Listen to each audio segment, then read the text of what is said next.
बातचीत अज करांगे। खास करके जो समुचा पैकेज है ये एक आपस रिलेशनशिप भी होंगी है सारे के सारे उस रंग की। जिमें इन्हां पावन पदियां आप जी ने सरवण किया होए, नानक फिके बोलिया तन मन फिका होए। गुरु साहब ने आम बोल बाणी के जीवन के उस लहजे नाल बात की, फिर एकदम पलटदियां बात जिथे आई अंदरों झूठे पैज बाहर। बंदा मूँह तो नहीं फिक्का बोलता, मूँह तो मिठा बोलता, अंदरों फिक्का होता है, दोहरा हो गया। एक बाहरों ही फिक्का है, अंदरों तो फिक्का है ही है, वो भी नहीं परवान है। एक अंदरों फिक्का रह गया तो बाहरों मिठा हो गया। जिवें असीं वाक उस दिन विचार रहे थे ना, मिठा सोझे भावदा सज्जन सोझे रास। भाव दोहरी जिंदगी ना होए, एक धारी होए, अंदरों बाहरों एक हो जाए। जिहदे च असीं बाबा फरीद जी का बचन में विचारिया सीगा, बिरते इश्क खुदाए रंग दीदार के उतना जिक्र किया। कहने कि दिलों मोहब्बत जिन सही सच्चे आ, जिन मन होर मुख होर से कांढे कच्चे। भाई वो कच्चे ने, असी सच्चे बनना है, असी सुचज्जे बनना है। हुण कच्ची पक्की धारी है, हुण दी बात इस पावन पौड़ी च होनी है। बड़ी फिलोसफिकल वे नाल गुरु साहब ने सारी बात दसी है। ये जिवें पहली सत्र तो असीं विचार प्रारंभ कर लेंगे, क्योंकि समय की सीमतता के सदका। पौड़ी आपे ही करना कियो कल आपे ही तैं धारी है। तैं अकाल पुरख वाहिगुरु जोत रूप ले आया है। जो असीं गल बात करते हाँ ये खास करके जो पार्ट ऑफ स्पीच से असीं आ जाइए तो ये तीन पुरख ही बात होंदी है। जिवें तुसीं बड़े जानते होवोगे लैंगुएज के हिसाब के नाल first person, second person, third person. ये प्रथम वाची, द्वितीय वाची तो फिर जिवें तृतीय वाची, जिन्हों असीं इंज कह लो मैं अपनी बात करा, मैं अपने उत्ते गल ढुका के करा। ये उत्तम पुरख च बात हो रही है, प्रथम वाची फस्ट परसन की बात। बाणी च उपदेशक हमेशा में बात करेगा, वो कभी भी किसी को जिहड़ा है एड्रैस नहीं करेगा, अपने आप में एड्रैस करेगा। बहुत आए कितने तुहानूं रेयरली मिलेगा जिथे गुरु साहब इंस्ट्रक्शंस देंदे होंगे। नहीं तो आम करके उपदेशक की बिरती तुसीं देखते हो बाहर, वो होरां नूं हिदायतां दे रहा होंदा, एवें करो एवें करो एवें करो। महाराज अपने आप से टुकार दें, कहो नानक रे मन सुन मन, अपने आप। क्योंकि साहब ने उपदेशक की परिभाषा भी बाणी च दी। साहब ने प्रथम मन प्रबोध है, जिन्हें किसी को कुछ दसना ना अपने मन का प्रबोधन करे, अपने आप को समझाए। इसे करके बाणी प्यारी लगती है। इसका जोड़ा एड्रैसिंग स्टाइल है वो कितने उभदा ही नहीं। साहब अपने आप को जोड़ा है बात मुखातिब हो रहे होंगे। फिर बहुत कितने घट मिलेगा जिथे गुरु साहब इंस्ट्रक्शंस दे रहे हो। जिवें कुछ पदियां तुसीं इस तरह पढ़ते हो, वाक पढ़ते हो सैकेंड परसन में, जो साहब जिक्र करते हैं कर बंदे तू बंदगी। इत्थे इंस्ट्रक्शन है, क्योंकि ये बिना गुजारा नहीं, हिदायत है, ये लाजमी है। इस करके इत्थे सैकेंड परसन से एड्रैस किया गया है। रब जी को आप जी को बाणी च मिलेगी चीज़। गुरु महाराज रब जी को तैं तू कह के बोलना है, डायरैक्ट एड्रैस है, वो सीधी वाबस्ता है। क्योंकि रीज़न ये है, एक रंग होर देखो तुसीं, आसा की बार सारी इस चीज़ को बयान करती है। मैं दी उठानका जा जाऊँ थोड़ा, शायद आपको जिस सज्जन ने कितने शुरुआत की थी उन्हें शायद उठानका दसी हुए। हर बाणी की उठानका भी, उठानका मीन वो किस किस्म के सरकमस्टांसिस सी, कंडीशन सीगी जिन्हां दे विच इस बाणी की आमद होंदी है। गुरु नानक साहब पाकपट्टन तो गुजर रहे सी, उत्थे शेख ब्रह्मनल साहिब महाराज जी की मुलाकात भी हुई है, जिहदे कोलों बाबा फरीद जी की जिहड़ी रचना उन्होंने कलैक्ट की है। उन्हें बड़े लंबे चौड़े सवाल किए थे गुरु साहब नाल, बड़ियां लंबियां चौड़ियां बातां कीतियां सी। जगत प्रसिद्ध सवाल शायद तुसीं कदी सुनिया पढ़िया होए भी संसार सच्चा है कि झूठा। वो कहता है भी जे ये झूठा है तो फिर सच क्यों भासता है, तो जे सच्चा है तो फिर मरता क्यों है। ਇਹ ਉਹਦਾ ਸਵਾਲ ਸੀਗਾ। ਬਾਬਾ ਜੀ ਨੇ ਬੜੀ ਤਰਤੀਬ ਵਿੱਚ ਉਹਦੇ ਸਾਰੇ ਦੇ ਸਾਰੇ ਜਵਾਬ ਦਿੱਤੇ।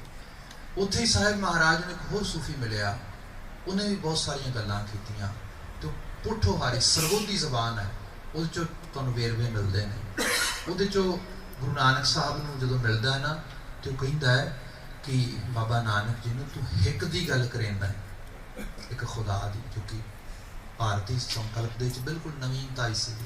33 ਕਰੋੜ ਦੇਵਤਿਆਂ ਦੇ ਇਸ ਖਿੱਤੇ ਦੇ ਵਿੱਚ ਇੱਕ ਖੁਦਾ ਦੀ ਬਾਤ ਕਦੀ ਇਸਲਾਮ ਨੇ ਕੀਤੀ ਸੀ ਆ ਕੇ, ਮਗਰ ਉਹਨਾਂ ਦੀ ਜਿਹੜੀ ਬਾਤ ਕਰਨ ਦਾ ਸਾਰਾ ਵੇਰਵੇ ਸੀਗੇ ਉਹ ਕਲਾਸੀਕਲ ਅਰਬੀ ਤੇ ਉਸ ਕਲਚਰ 'ਚੋਂ ਆ ਰਹੇ ਸੀ। ਇੱਥੇ ਇਸ ਖਿੱਤੇ 'ਚ ਐਸੀ ਬਾਤ ਨਹੀਂ ਸੀ ਹੋਈ। ਬਾਬਾ ਨਾਨਕ ਜੀ ਇੱਥੋਂ ਦੀ ਲੋਕ ਭਾਖਾ, ਲੋਕ ਬੋਲੀ, ਜਿਹਨੂੰ ਦਿਹਾਤੀ ਜ਼ਬਾਨ ਕਹਿੰਦੇ ਪੰਜਾਬੀ, ਉਹਦੇ ਵਿੱਚ ਰੱਬ ਜੀ ਦੀਆਂ ਬਾਤਾਂ ਕਰਦੇ ਨੇ, ਬਾਣੀ ਦੇ ਨਗਮੇ ਸਾਰੇ ਕਹਿੰਦੇ ਨੇ। ਉਹ ਕਹਿੰਦਾ ਹੈ ਵੀ ਤੂੰ ਹਿੱਕ ਦੀ ਗੱਲ ਕਰੇਨਾ ਹੈ, ਤੇ ਕਰੇਨਾ ਵੀ ਪੰਜਾਬੀ ਵਿੱਚ ਹੈ, ਭਾਵ ਇੱਥੋਂ ਦੇ ਲੋਕਾਂ ਦੀ ਭਾਸ਼ਾ ਦੀ ਜ਼ਬਾਨ ਦੇ ਵਿੱਚ ਜਿਹੜੀ ਪ੍ਰਾਕ੍ਰਿਤ ਬੋਲੀ ਲੋਕ ਭਾਖਾ ਹੈ। ਮੈਂ ਤੈਨੂੰ ਇਹ ਪੁੱਛਦਾ ਹਾਂ, ਤੂੰ ਹਿੱਕ ਦੀ ਗੱਲ ਕਰ ਇੱਥੋਂ ਦੇ ਲੋਕ ਗੀਤਾਂ ਵਿੱਚ। ਗੁਰੂ ਸਾਹਿਬ ਨੇ ਬਹੁਤੇ ਲੋਕ ਗੀਤ ਗਾਏ ਨੇ, ਲੋਕ ਭਾਸ਼ਾ 'ਚ, ਲੋਕ ਗੀਤਾਂ ਵਿੱਚ, ਜਿਵੇਂ 12 ਮਾਹ ਹੈ, ਲੋਕ ਗੀਤ ਹੈ। ਗੁਰੂ ਨਾਨਕ ਸਾਹਿਬ ਉਹਦੇ 'ਚ ਤਰਨਮ ਗਾਉਂਦੇ ਨੇ, ਰੱਬ ਦਾ ਜਿਹੜਾ ਹੈ ਉਹ ਸੁਨੇਹਾ ਦਿੰਦੇ ਨੇ। ਕਹਿੰਦੇ ਨੇ 12 ਮਾਹ ਕੀ ਔਸੀਆਂ ਦੇ ਗੀਤ ਤੇ ਬਿਰਹਣੀਆਂ ਇਸਤਰੀਆਂ ਦੇ ਗੀਤ ਗਾਉਣੇ, ਗਾਓ ਆਪੋ ਆਪਣੇ ਬਿਰਹਾ। ਮਹਾਰਾਜ ਨੇ ਈਵਨ ਤੁਸੀਂ ਬਹੁਤ ਸਾਰੀਆਂ ਚੀਜ਼ਾਂ ਪੜ੍ਹੋਗੇ, ਗੁਰੂ ਸਾਹਿਬ ਨੇ ਬਹੁਤ ਸਾਰੇ ਘੋੜੀਆਂ ਨੇ ਗੁਰਬਾਣੀ ਦੇ ਵਿੱਚ, ਅਲਾਣੀਆਂ, ਲੋਕ ਕਾਫੀ ਲੋਕ ਗੀਤ ਨੇ, ਸਿਰ ਚਰਚਾ ਕਰਦੇ ਹਾਂ ਉੱਤੇ।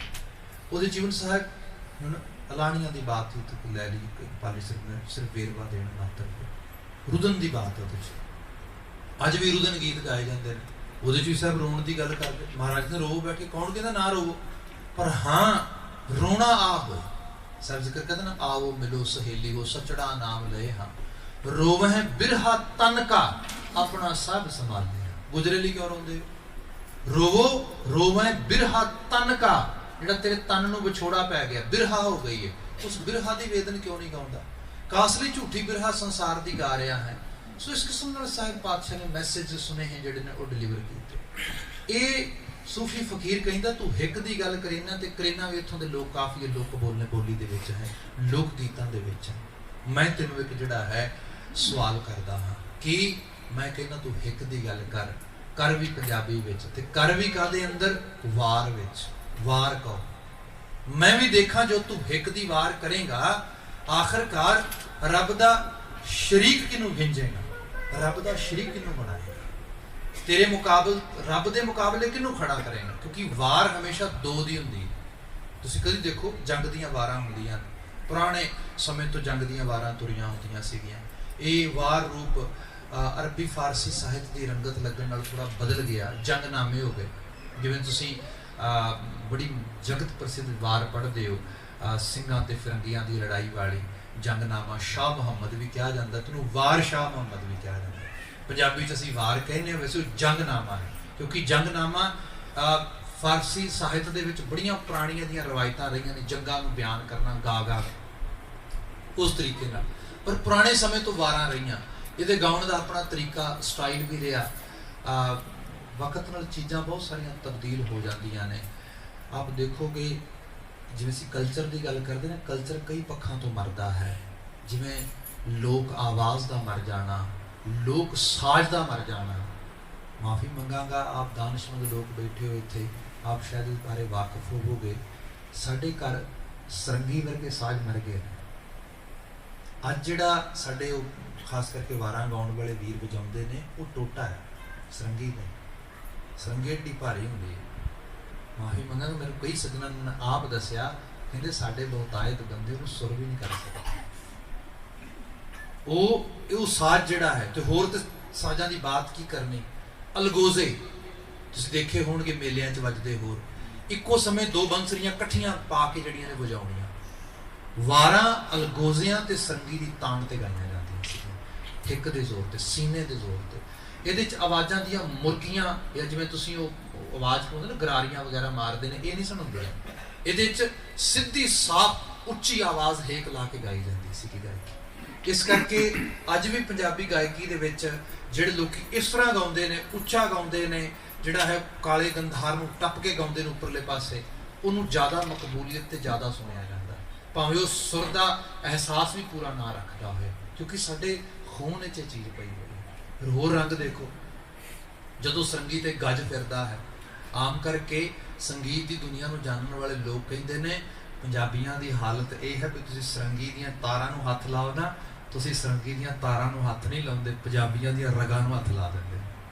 ਜਿੱਥੇ ਸਰੰਗੀ ਦੇ ਗੱਜ ਵੱਜਦਾ ਨਾਲ ਹੀ ਸਿਰੇ ਲੈ ਜਾਂਦਾ ਇਸੇ ਵੇਲੇ, ਕਿਉਂਕਿ ਰੀਜ਼ਨ ਇਹ ਹੈ ਸਾਡੇ ਕਲਚਰ 'ਚ ਚੀਜ਼ ਆ ਰਹੀ ਹੈ, ਪਿਛੋਕੜ 'ਚ ਚੀਜ਼ ਆਈ ਹੈ। ਵਾਰਾਂ ਬਹੁਤ ਪੁਰਾਣੇ ਸਮੇਂ ਤੋਂ ਲੋਕੀ ਛਿੰਝਾਂ ਮੇਲਿਆਂ 'ਚ ਗਾਉਂਦੇ ਤੁਰੇ ਲੱਗੇ ਹੁੰਦੇ। ਮਹਾਰਾਜ ਨੇ ਫਿਰ ਵਾਰਾਂ ਬਾਣੀ 'ਚ ਰਚੀਆਂ ਤੇ ਆਪ ਹੈਰਾਨ ਹੋਵੋਗੇ ਬਾਣੀ ਦਾ ਕਿੰਨਾ ਵੱਡਾ ਹਿੱਸਾ 1 2 3 4 5 10 15 ਨਹੀਂ 22 ਵਾਰਾਂ ਨੇ। ਗੁਰੂ ਗ੍ਰੰਥ ਸਾਹਿਬ 22 ਵਾਰਾਂ, ਇਟਸ ਅ ਹਿਊਜ ਵੱਡਾ ਬਾਣੀ ਦਾ ਹਿੱਸਾ ਲੋਕ ਗੀਤ ਦੇ ਸਰੂਪ ਨੇ ਸਾਂਭਿਆ। ਗੁਰੂ ਨਾਨਕ ਸਾਹਿਬ ਦੇ ਸਾਹਮਣੇ ਉਹ ਚੈਲੰਜ ਕਰਦਾ, ਕਹਿੰਦਾ ਮੈਂ ਤੇਰੇ ਸਾਹਮਣੇ ਚੈਲੰਜ ਕਰਦਾ, ਤੂੰ ਇੱਕ ਦੀ ਗੱਲ ਕਰੀਨਾ ਕਹੋ ਵਾਰ, ਮੈਂ ਵੀ ਦੇਖਾਂ ਰੱਬ ਦਾ ਸ਼ਰੀਕ ਕਿਹਨੂੰ ਗਿੰਜਦਾ ਹੈ, ਕਿਹਨੂੰ ਤੂੰ ਰੱਬ ਦਾ ਸ਼ਰੀਕ ਬਣਾਉਣਾ, ਕੌਣ ਹੈ ਤੇਰੇ ਸਾਹਮਣੇ ਰੱਬ ਦਾ ਸ਼ਰੀਕ ਬਣੇਗਾ। ਗੁਰੂ ਨਾਨਕ ਸਾਹਿਬ ਉਹ ਸਾਰੀ ਬਾਤ ਸੁਣਦੇ ਨੇ, ਇੱਕਦਮ ਸਮਾਧੀ ਆਸੀਨ ਹੁੰਦੇ ਨੇ, ਰਸ ਅਮੀਓ ਚੱਲੇ ਝਰਨਾ ਅੰਦਰ, ਇੱਕਦਮ ਝਰਨਾ ਫੁੱਟਦਾ ਹੈ। ਆਵਾਜ਼ ਦਿੰਦੇ ਨੇ ਮਰਦਾਨੇ ਨੂੰ, ਮਰਦਾਨਿਆਂ ਰਬਾਬ ਦੀਆਂ ਤਰਬਾਂ ਸੁਰ ਕਰ, ਅਲਾਹੀ ਨਗਮਾ ਫੁੱਟਿਆ ਹੈ। ਫਿਰ ਇਹ ਪਹਿਲੀ ਵਾਰ ਜਿਹੜੀ ਆਸਾ ਕੀ ਵਾਰ ਹੈ ਫੁੱਟਦੀ ਹੈ। ਇਹਦੇ 'ਚ ਜਿਹੜਾ ਉਹ ਅਹਿਸਾਸ ਹੈ ਹਿੱਕ ਵਾਲਾ, ਉਹ ਕਿਤੇ ਨਹੀਂ ਟੁੱਟੇਗਾ, ਤੁਹਾਨੂੰ ਵਾਰ-ਵਾਰ ਉਹਦੀਆਂ ਚੀਜ਼ਾਂ ਆਉਣਗੀਆਂ। ਵਾਰਾਂ ਦਾ ਅਸਲ ਰੂਪ ਵੀ ਪੌੜੀਆਂ ਹੈ, ਇਹਦੇ ਬਾਰੇ ਵੀ ਸ਼ਾਇਦ ਆਪ ਹੋਵੋਗੇ। ਮੈਂ ਇੱਕ ਦਿਨ ਛੋਟੀ ਜਿਹੀ ਬੇਨਤੀ ਕੀਤੀ, ਸ਼ਾਇਦ ਉਸ ਦਿਨ ਵਿਚਾਰ ਸ਼ੁਰੂਆਤ ਕਰਨ ਲੱਗਿਆ, ਕਿਉਂਕਿ ਸਾਨੂੰ ਚੀਜ਼ਾਂ ਜਿਹੜੀਆਂ ਨੇ ਇਹ ਪੱਕੀ ਤੌਰ 'ਤੇ ਸੁਰਤਿਆਬ ਹੋ ਜਾਣੀਆਂ ਚਾਹੀਦੀਆਂ ਨੇ। ਭਾਈ ਗੁਰਦਾਸ ਜੀ ਦੀਆਂ ਵਾਰਾਂ ਅੱਜ ਵੀ ਨਿਰੋਲ ਪੌੜੀਆਂ ਨੇ, ਕਿਉਂਕਿ ਵਾਰਾਂ ਦਾ ਅਸਲ ਵਜੂਦ ਪੌੜੀਆਂ ਹੈ। ਹੋਇਆ ਕਿ ਜਿੰਨੇ ਨੂੰ ਗੁਰੂ ਅਰਜਨ ਮਹਾਰਾਜ ਆਏ ਪੰਜਵੇਂ ਜਾਮੇ ਤੱਕ, ਨਾਨਕ ਜੋਗ ਜੀ ਦਾ ਉਹ ਜਾਮਾ ਆਇਆ, ਸਾਹਿਬ ਨੇ ਵਕਤ ਦੇ ਚੈਲੰਜਸ ਦੇਖਣੇ ਸ਼ੁਰੂ ਕਰ ਦਿੱਤੇ। ਈਵਨ ਤੁਸੀਂ ਦੇਖੋ ਗੁਰੂ ਅਮਰਦਾਸ ਮਹਾਰਾਜ ਜੀ ਦੇ ਪਾਵਨ ਉਪਦੇਸ਼ ਨੇ, ਸਾਹਿਬ ਜੀ ਜ਼ਿਕਰ ਕਰਦੇ ਨੇ, ਆਵੋ ਸਿੱਖ ਸਤਿਗੁਰੂ ਕੇ ਪਿਆਰਿਓ ਗਾਵੋ ਸੱਚੀ ਬਾਣੀ, ਬਾਣੀ ਤਾਂ ਗਾਵੋ ਗੁਰੂ ਕੇਰੀ ਬਾਣੀਆਂ ਸਿਰ ਬਾਣੀ। ਇਹ ਮੁਕਾਬਲਾ ਹੋ ਗਿਆ ਵੀ ਸੱਚੀ ਬਾਣੀ, ਇਸ ਬਾਣੀ ਦੇ ਨਾਲ ਕੱਚੀ ਨਕਲ ਆਉਣੀ ਸ਼ੁਰੂ ਹੋ ਗਈ। ਗੁਰੂ ਅਰਜਨ ਸਾਹਿਬ ਦੇ ਸਮੇਂ ਤੇ ਮਿਹਰਬਾਨ ਲਗਾਤਾਰ ਹੀ ਲੱਗ ਗਿਆ ਨਾ, ਇਹਦਾ ਮਤਲਬ ਲਗਾਤਾਰ ਭੁਲੇਖੇ ਪੈਣੇ ਸ਼ੁਰੂ ਹੋ ਗਏ। ਆਪ ਦੀ ਅਸੀਸ ਸਦਕਾ ਸਾਡੇ ਕੁਝ ਸੱਜਣਾਂ ਨੇ ਮੈਨੂਸਕ੍ਰਿਪਚਰ ਤੇ ਕੰਮ ਕੀਤਾ ਹੈ, ਅਸੀਂ ਉਹ ਸਾਰਾ ਕੰਮ ਦੇਖਿਆ ਹੈ।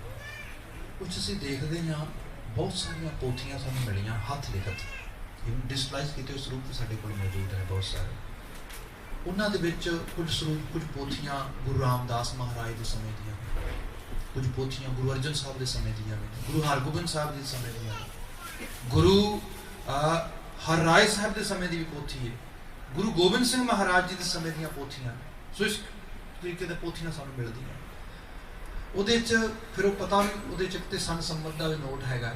ਦੂਸਰਾ, ਜਿਹੜੇ ਗੁਰੂ ਸਾਹਿਬ ਦੀਆਂ ਲਿਖਾਵਟਾਂ ਤੋਂ ਵਾਕਿਫ ਨੇ, ਜਦੋਂ ਕਿਤੇ ਪੋਥੀ ਲਿਖੀ ਜਾਂਦੀ ਸੀ, ਬਹੁਤਾਇਤ ਲੋਕਾਂ ਦਾ ਇਹ ਹੁੰਦਾ ਸੀਗਾ, ਜਿਹੜੇ ਸ਼ਰਧਾਵਾਨ ਹੁੰਦੇ ਸੀ, ਕਿ ਪੋਥੀ ਲਿਖਣੀ ਹੈ, ਲੰਮਾ ਕਾਰਜ ਆਖਰਕਾਰ ਬਾਣੀ ਇੰਨੀ ਸਾਰੀ ਜਿਹੜੀ ਹੈ ਉਤਾਰਾ ਕਰਨਾ ਹੈ ਬਾਣੀ ਦਾ, ਇਹਦੇ ਵਾਸਤੇ ਗੁਰੂ ਸਾਹਿਬ ਤੋਂ ਅਸੀਸ ਲਈ ਹੈ।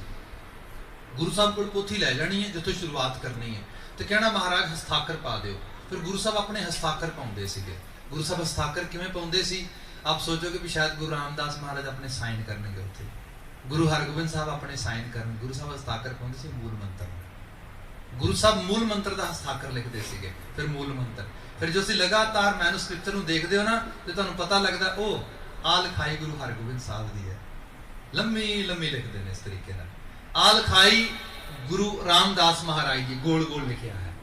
ਆ ਲਿਖਾਈ ਧੰਨ ਗੁਰੂ ਗੋਬਿੰਦ ਸਿੰਘ ਮਹਾਰਾਜ ਜੀ ਦੀ ਹੈ। ਤੁਸੀਂ ਮਾੜਾ ਜਿਹਾ ਦੂਰੋਂ ਦੇਖਦੇ ਹੋ ਤੇ ਲੱਗਦਾ ਫਾਰਸੀ ਲਿਖੀ ਹੈ, ਥੋੜਾ ਨੇੜੇ ਦੇਖਦੇ ਹੋ ਜੇ ਪਰਸ਼ੀਅਨ ਜ਼ਬਾਨ ਦੇ ਵਿੱਚ ਇਸ ਤਰੀਕੇ ਨਾਲ ਸਲਰਾਂ ਪਾ ਕੇ ਲਿਖਿਆ ਹੁੰਦਾ ਨਾ, ਐਵੇਂ ਲਿਖਿਆ ਗਿਆ। ਫਿਰ ਨੇੜੇ ਨਹੀਂ ਗੁਰਮੁਖੀ ਲਿਖੀ ਹੈ, ਗੁਰੂ ਗੋਬਿੰਦ ਸਿੰਘ ਮਹਾਰਾਜ ਦੀ ਰਚਨਾ ਹੈ। ਸੋ ਇੱਥੋਂ ਪਤਾ ਲੱਗਦਾ ਕਿ ਉਹ ਹੱਥ ਲਿਖਤ ਸਰੂਪ ਉਸ ਸਮੇਂ ਦੇ ਨੇ। ਉਹਨਾਂ 'ਚ ਬਹੁਤਾਇਤ ਸਰੂਪ ਖਾਰੇ ਹੋਣ ਦਾ ਰੀਜ਼ਨ ਕੀ ਹੈ? ਉਹ ਚੰਜ ਕਹਿ ਲਓ ਕਿ ਪੋਥੀ ਕੋਈ ਲਿਖ ਰਿਹਾ ਜੌਨਪੁਰ ਦੇ ਵਿੱਚ, ਉੱਥੋਂ ਸ਼ੁਰੂਆਤ ਕੀਤੀ, ਇੱਥੋਂ ਕੋਈ ਉਤਾਰਾ ਕਰਕੇ ਲੈ ਗਿਆ, ਜੌਨਪੁਰ ਚਲਾ ਗਿਆ। ਸਮਾਂ ਹੈ ਗੁਰੂ ਰਾਮਦਾਸ ਮਹਾਰਾਜ ਜੀ ਦਾ।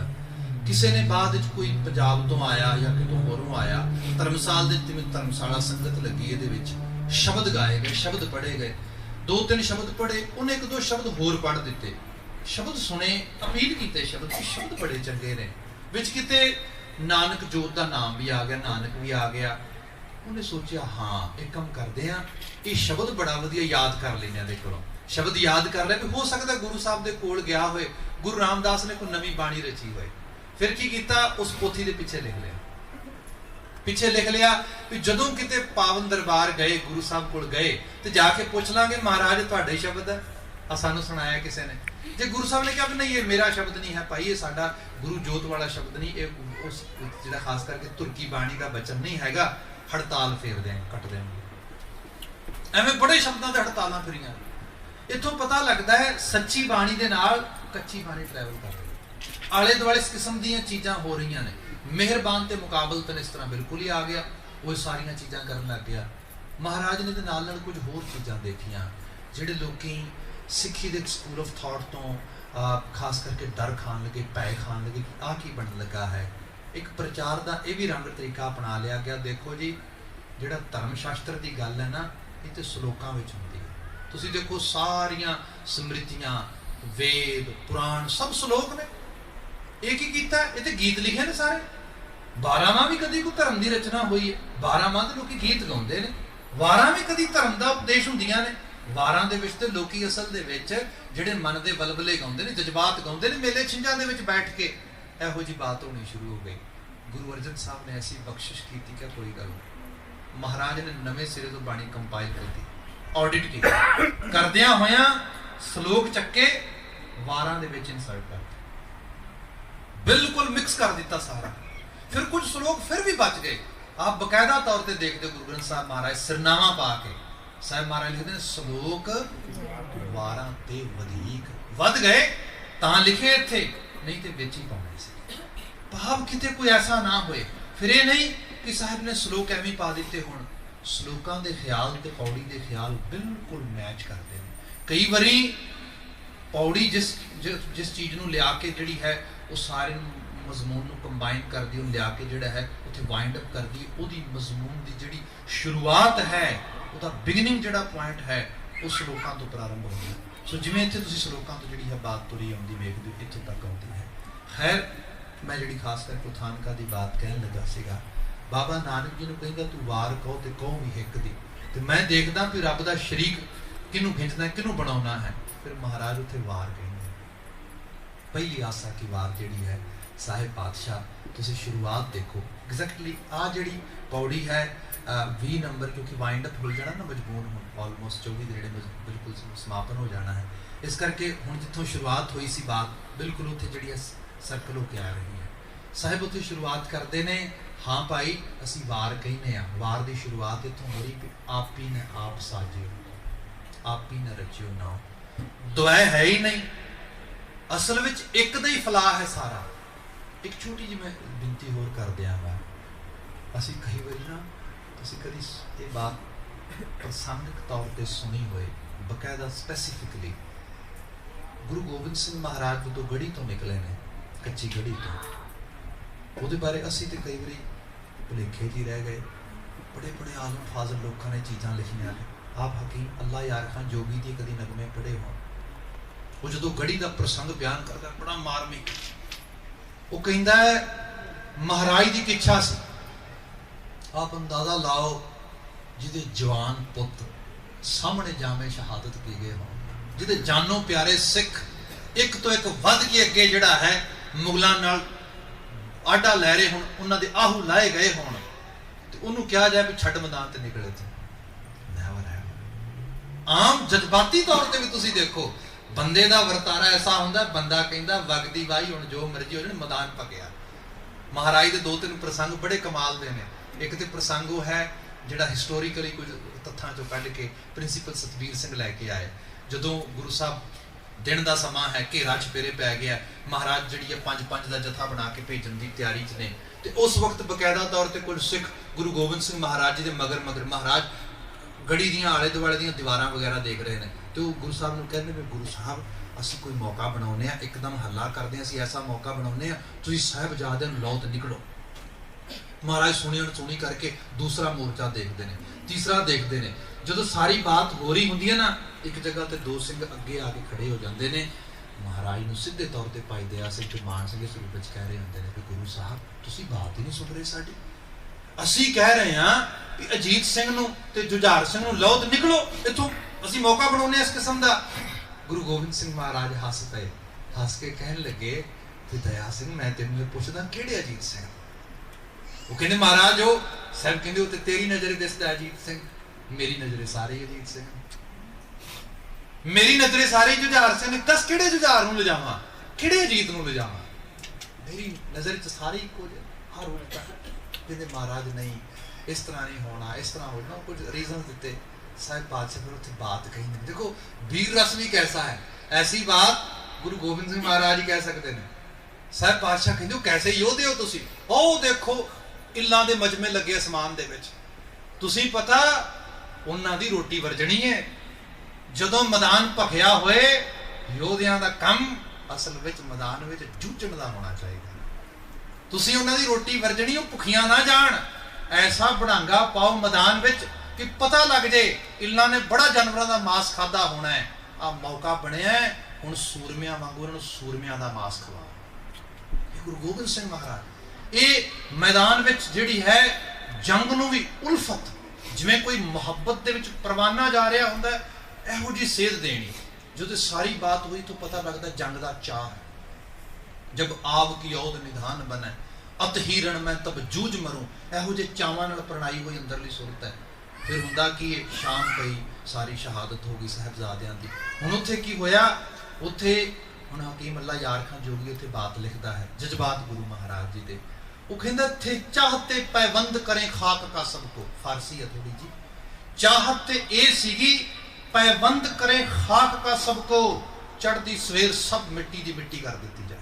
ਭਾਵ ਇੰਨੇ ਜ਼ੋਰ ਦੇ ਹੱਲੇ ਲੜਾਈ ਕੀਤੀ ਜਾਏ, ਆ ਤਨ ਮਿੱਟੀ ਚ ਲਾ ਦਿੱਤਾ ਜਾਏ। ਭਾਵ ਜਾਮੇ ਸ਼ਹਾਦਤ ਕੀਤਾ ਜਾਏ।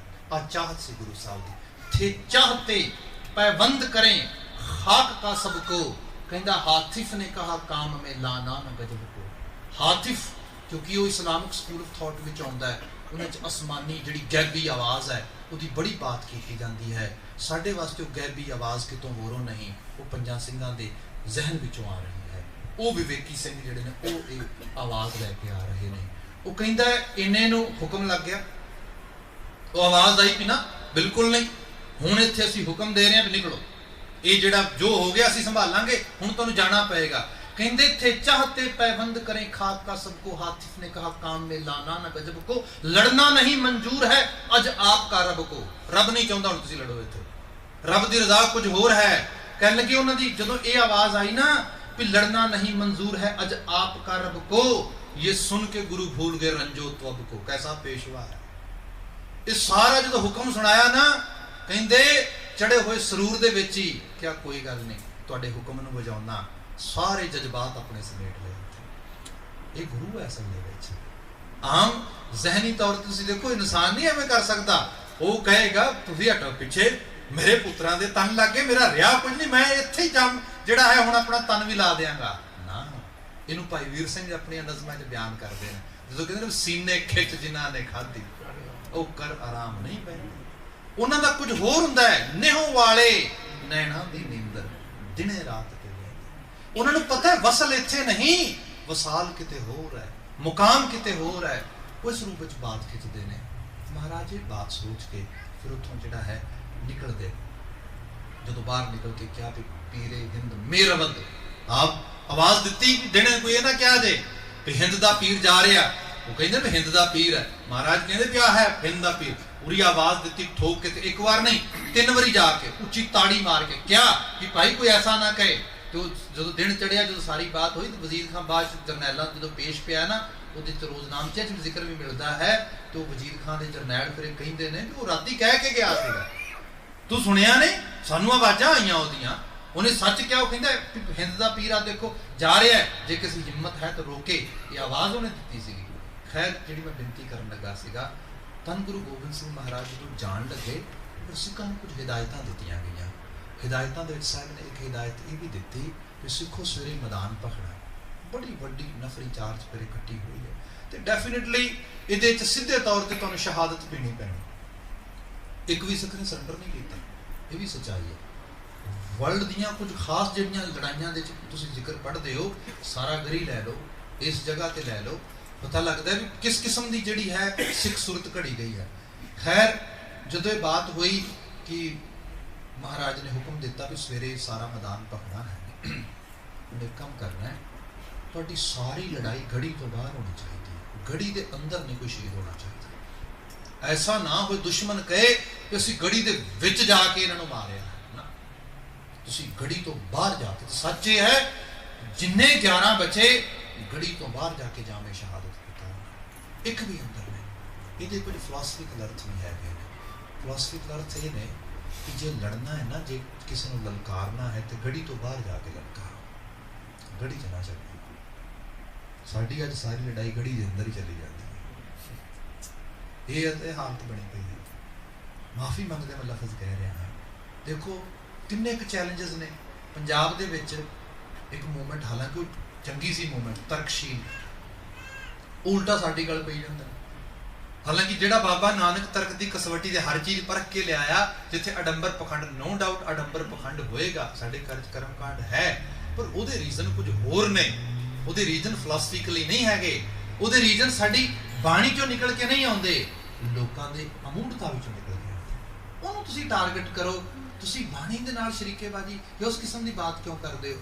फिर वो कई बार सवाल भी ऐसे करते हैं। मेरी मिनती करन लगा सीगा कि उन्होंने एक सवाल है तर्कशीलों का, वो कहते जिहड़े लोग आस्तिक निरब च आस्था करते हैं, साडा उन्होंने सवाल है।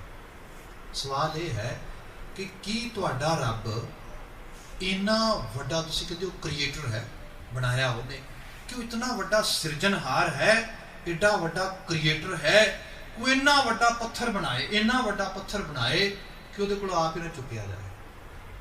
ये मतलब ये ने कि जे तो आस्तिक लोग कहेंगे कि हाँ बिल्कुल रब साडा एडा वड्डा पत्थर बना सकता है, एडा वड्डी क्रिएशन कर सकता है, वो क्रिएटर तो पूरा है पर सर्वशक्तिमान नहीं है। क्यों? क्योंकि अपनी बनाई चीज आप ही नहीं चुक सकता। जे वो अपनी बनाई चीज आप चुक लेंदा है, फिर वो ताकतवर तो है, शक्तिमान तो है, सर्वशक्तिमान तो है, पर वो क्रिएटर नहीं पूरा, क्योंकि बना ही नहीं पाया। ਇਹਦਾ मतलब ये ਅਸੀਂ ਕਹਿੰਦੇ कई बार बंदा शर्त रखता ना किसी के नाल, तो उदों कहता कि वो शर्त रखन लगे वो हैड या टेल करते हैं, चित या पट कहा जाता है जो सिक्का उछालना है, तो कहता भी ओके चित भी मेरा तो पट भी मेरा, दोवें मेरे ने। तो कहता भी इन केस जो सीधा सिक्का डिग गया, फिर वो कहता आंडा अपने बाप का ही है, भी आंडा मेरे बापू का ऑलरेडी वो तो अपना ही है, भी सीधा पे पुठा पे सिक्का या सीधा इस रूप में डिग जाए। इसका मतलब ये है भी जित अपनी होनी है। भी इस किस्म की बात पाओ भी ना सज्जे ना खब्बे आस्तिक किधर जाणगे, वो ना तो जवाब दे सकणगे, देणगे तो की जवाब देणगे। इसका जवाब आ बाणी देंगे। साहिब महाराज कहंदे सच ये है वो बना सकता है, बना नहीं सकता वो बन के बह सकता है, क्योंकि उन्हें आप ही तो बन के बहना, किहड़ा कुछ होर होना है। जो कुछ भी रूप स्वरूप सानू दिसता है ये कुछ होर नहीं, उन्हें अपना रूप वटाया, वो आप ही असल में आप ही ने आप साजे, आप ही ने रचियो नाओ दुई कुदरत साजे। उन्हें सारी कायनात आप सजाई है, फिर इस कायनात तो बाहर नहीं कर आसन डिठो चाओ विच आसन ला के बैठा है, मजबूरी नहीं उन्होंने कोई ये जाने ना कि शायद तुसी भारतीय इतिहास में पढ़ो, मैं उस दिन भी विनती कर रहा सीगा, जितने भी ईवन ग्रीक एपिक्स भी पढ़ लवो, उन्होंने दे विच जितनियां कहानियां रब बारे धर्म बारे बयान कीतियां गईयां ने, उन्होंने सारियां दे विच बार बार बात आउंदी है कि फलाना अवतार आया, फलाना पैगंबर आया, फलाना कोई मसीह आया, उहदे पिछे आ चीज़ वापरी, भी कोई श्राप दिता गया किसी को, श्राप पूरा करने वास्ते आ गया, कुछ इस करके भी मजबूरियां बस अवतार आ रहे हैं सारे। महाराज कहते ऐसा कुछ नहीं है, कोई मजबूरी कोई इस किस्म की चीज़ नहीं है। कर आसन चाह है, वो रंग बनाता है, आप रंगमंच उन्हें आप बनाया, चाह नाल बनाया, ये उसकी अपनी मौज है, मौज च सब चीज़ां खेड़ियां जा रही हैं इस रूप के, इनू इस तरह ही हटाया गया। इस करके सिक्खी के आशिक जीवन को मौज कहा गया, जीवन को खुशी कहा गया है, सब तो बड़ा उर्स बयान किया गया। महाराज कहते सिख जीवन जीए आप सोच के जीए, कई बार पढ़ते हो सब जिक्र करते हैं, हसन दे खेलन दे पहनन दे खावन दे, महाराज आप हसते हैं। भाई सुथरे शाह वर्गे लोग गुरु महाराज के घर रखे गए, कोई आया है हम देखो असी कहांगे भी मस्करी की गई असल में, कोई आया महाराज दरबार मत्था टेकिया बैठ गया, मगरों सुथरा शाह जी आप आए, भरी एक बोरी किसी चीज़ की लिया के तो बोरी साइड पर रखी, महाराज के नाल बराबर एक पासे बोरी में मत्था टेकी जाता है। सारे कहते महाराज देखो की कर रहा सारा कुछ। गुरु साहब कहते सुथरे की कह रहे हैं? कहने लगा कहना की है जी, माया तो है नहीं, ठीकरियां की बोरी भड़ी भुलेखा ही पै जाए किसी को, क्योंकि इतने सारी कदरदान ते कदरदानियत ते हुई है, सानू तो कोई पुछदा ही कोई नहीं। महाराज ने क्या सच कह रहा है? बचन पढ़दा कौन वड्डा माया वड्याई, धार्मिक स्थान के उत्ते जिहड़ा बंदा वध चंदा दे रहा है, वध उस रूप दे विच दे रहा है, या जिहदी पावर जिहदे हत्थ दे विच ताकत है, तुसीं देखदे ही हो सब चीज़ां आले दुआले पावन दरबार साहब वर्गा स्थान होए, देखो असीं की आभा बयान करते हैं तो कई बार किस रूप में चीज़ां देखने को मिलदियां ने, बंदा सोचदा की हो रहा है भी एवें थोड़ा होना चाहिए है, पर ये जिहड़ी चीज़ है हुण इस रूप दे जिस तरीके नाल चीज़ां बयान कीतियां जांदियां ने, इहदे बारे वो अवेयर करदे, महाराज नूं अवेयर करदे। महाराज हसदे ने। मैं उस दिन बेनती कर रहा सीगा, हुण गुरु साहब दे नाल बंदा कहेगा भी तुसीं आम करके हुंदा सी छोटे बच्चे नूं अपने नाल जोक नहीं करन दे सी, अपनी एज दे हिसाब नाल कहंदे तू मैनूं जोक भी नहीं कर सकदा, तू मजाक भी नहीं कर सकदा। गुरु महाराज तो वड्डी हस्ती किहड़ी होएगी? सुथरे शाह हाथ चिड़ी फड़ी, महाराज दे कोल तुर गया, कहने गुरु साहब तुसीं अंतरजामी हो, सारे कहंदे ने, मैं क्या पता कर लईए, ये दसो भी चिड़ी मेरे हाथ च जिउंदी है कि मरी है?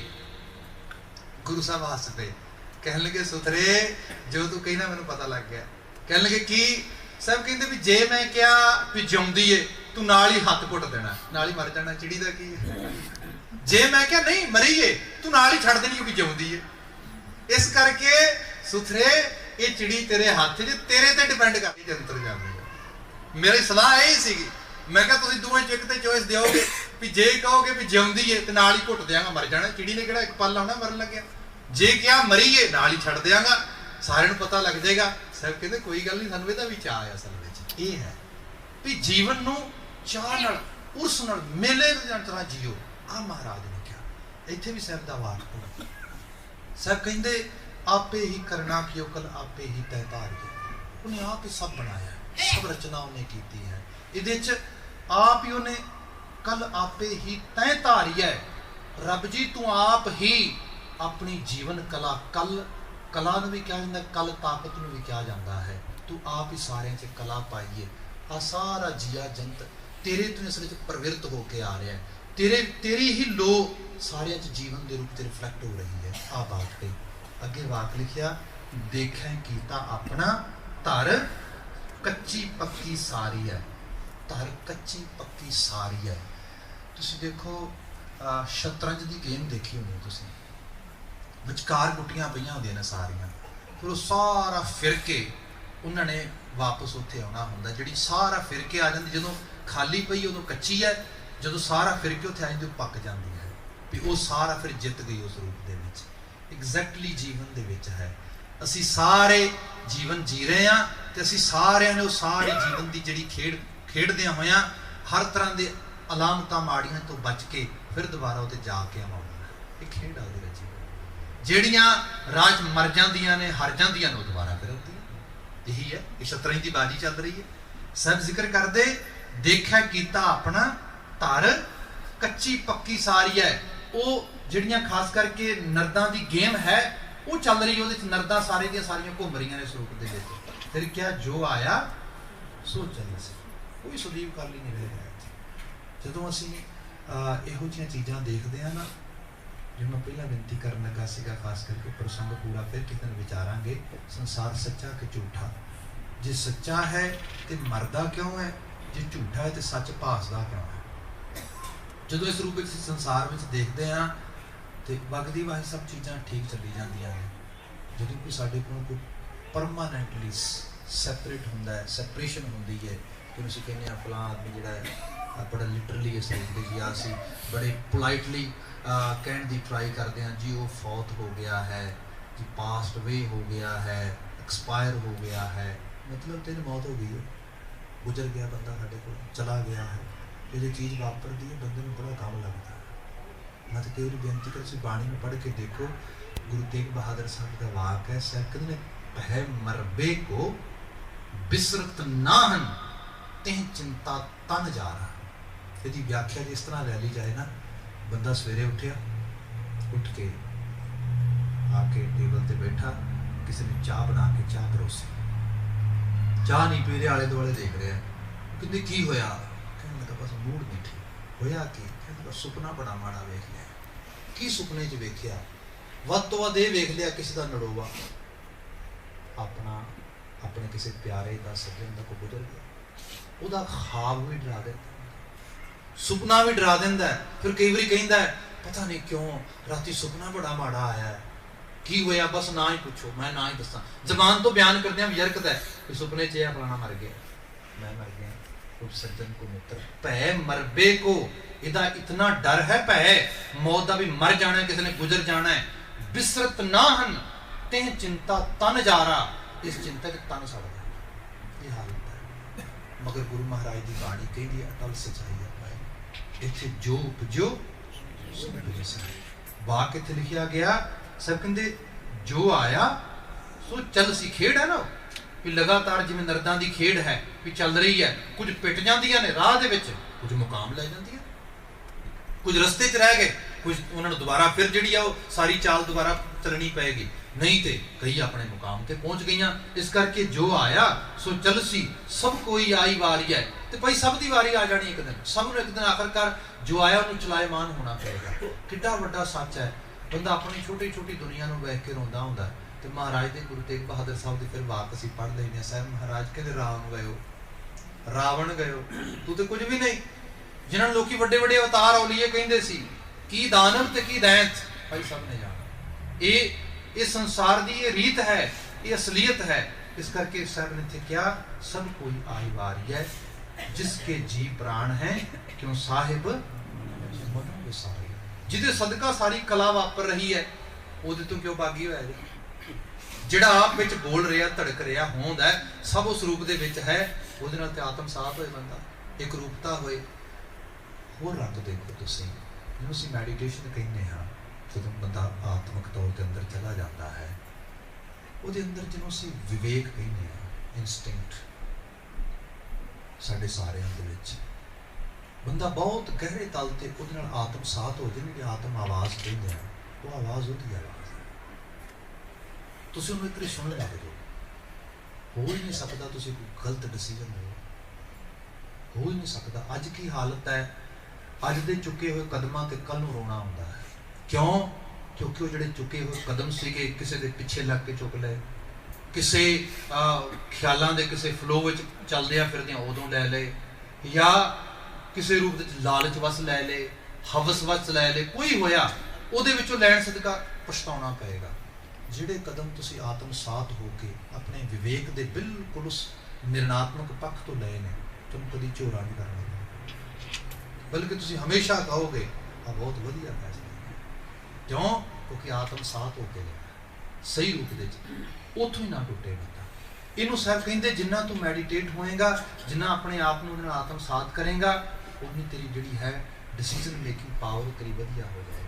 ਤੈਨੂੰ ਸਹੀ ਰੂਪ ਦੇ ਜੀਵਨ ਨੂੰ ਸਹੀ ਤਰੀਕੇ ਨਾਲ ਜੱਜ ਕਰਨ ਦੀ, ਨਿਰਣਾਤਮਕ ਸ਼ਕਤੀ ਲੈਣ ਦੀ ਜਿਹੜੀ ਤੈਨੂੰ ਜਾਂਚ ਆ ਜਾਏਗੀ। ਸਾਹਿਬ ਉੱਥੇ ਇੱਕ ਬਾਤ ਕਰਦੇ ਨੇ ਕਿ ਭਾਈ ਜਿਸਕੇ ਜੀ ਪ੍ਰਾਣ ਹੈ ਕਿਉਂ ਸਾਹਿਬ ਮਨੋ ਵਿਸਾਰੀ ਹੈ। ਤੇ ਅੰਤਲੇ ਵਾਕ ਤੇ ਗੱਲ ਹੀ ਮੁਕਾ ਦਿੱਤੀ, ਆਪਨ ਹੱਥੀਂ ਆਪਣਾ ਕੋਈ ਕਿਸੇ ਦਾ ਕਾਰਜ ਨਹੀਂ ਸਵਾਲ, ਕੋਈ ਜੋਤਸ਼ੀ, ਕੋਈ ਸੋ ਕਾਲਡ ਮੀਡੀਏਟਰ, ਕੋਈ ਜਿਹੜਾ ਹੈ ਕਿਸੇ ਨੇ ਨਹੀਂ।